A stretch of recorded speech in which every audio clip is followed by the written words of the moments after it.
Hi, good afternoon. My name is Carla. I'm a designer and illustrator based in Cape Town. This is me, age 8, the proud author-illustrator of my very first illustrated book.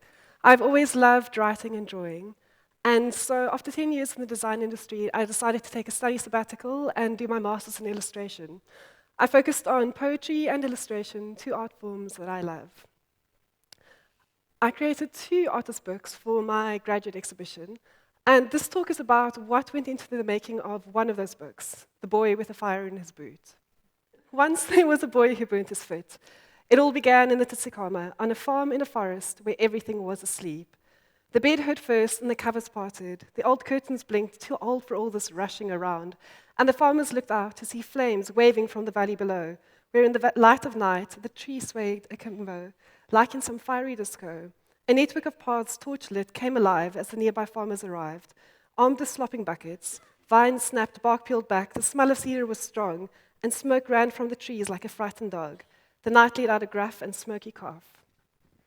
This was an excerpt from a very evocative poem by my friend Katherine Kilalea, and I remember sitting in my bed one night reading the poem, and all these very vivid images came into my mind. And I decided there and then that I have to illustrate this poem one day. The poem's about a fire that breaks out in the Tsitsikama forest. A little boy wakes up, and amid all the commotion, he goes outside to investigate and gets caught in the middle of the fire. The poem ends at dawn the next morning as ash is raining down on what is left of the forest. So I started thinking about it, and I realized poetry doesn't really need illustration. It does absolutely fine on its own. So I kept asking myself, if I want to illustrate it, what can I, as an illustrator, add to what is already a very satisfying reading experience? What kind of images can I conjure up to add to these really, really beautiful words? So I started exploring the poetic text stylistically and conceptually. I tried a lot of different illustration styles, explored different things. And I tried very hard to open up the text, to add illustrations that would say what the words couldn't or wouldn't say on their own. Once I had decided that I would stick only to fiery, earthy colors, it felt as if I'd taken my first step in the right direction. Even though the poem features a boy, it's not a children's poem, and there's no happy ending. And I think I realized at this point that I didn't really want to draw the boy or forest creatures. What I wanted to draw was the fire. To me, it's the main character. It is wild and hazy and impetuous and hot, and it blazes across the pages. So I just drew fires over and over. At the top is my exploration into abstract triangular shapes, kind of like a fiery quilt. And below, I started looking at I copied other people's fire illustrations to see what I could learn. My stylistic breakthrough came through when I stopped trying to draw the specifics of the fire, but rather started looking at how a fire illuminates a little patch of the darkness. So I started drawing the illuminated parts as well as the shadows that are formed by them, or the little silhouettes that are cast by the light. And I experimented with the gouache resist technique, which was amazing because it forced me to lose control. And it felt like a very apt technique to use to illustrate a forest fire. The technique is built up in 3 layers, a very bright acrylic paint at the bottom, and then with gouache paints, I do the illuminated areas, and then everything is covered with a dark acrylic ink. Once the ink is dry, I wash off the gouache paint to reveal the illustration underneath. And sometimes I would squeal with joy, and then other times, hours and hours of paint would just wash away in front of my eyes. But I realized that even the mistakes weren't a waste of time. A lot of them made it into my final book.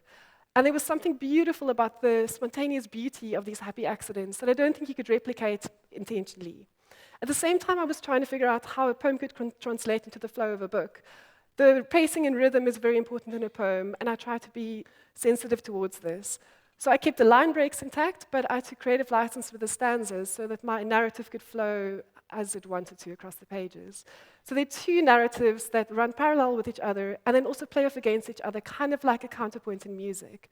So there's a really nice ebb and flow between the words and the images throughout the book. And then, because I spend a lot of time on the computer as a designer, I try to do as much of the book by hand, from hand binding the final book to doing all the typography by hand. I started seeing my own handwriting as a type of illustration. If you start thinking about it, where do words really end and images begin, and vice versa? I mean, even the most uptight serif typeface becomes both a word and a graphic sign the very moment that it's printed or drawn. I had a whole bank of images, and I knew in which direction the book was going, but I still felt like something was missing. So I went back for one more round of drawing, and I started by cutting out lots of little paper silhouettes.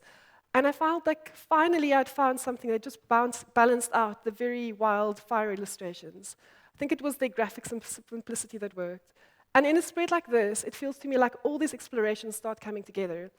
You have the different illustration styles, the hand typography, and you also have these images that support the text, but also aren't a literal visual echo of the text.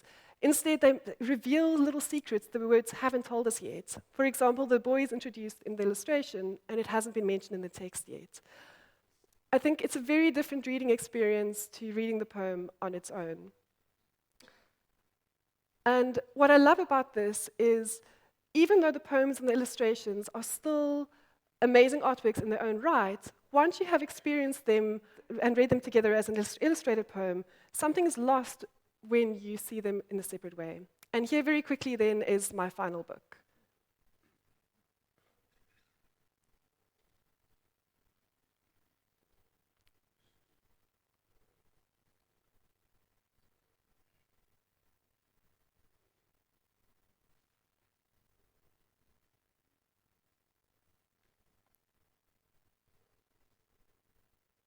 Thank you very much for listening.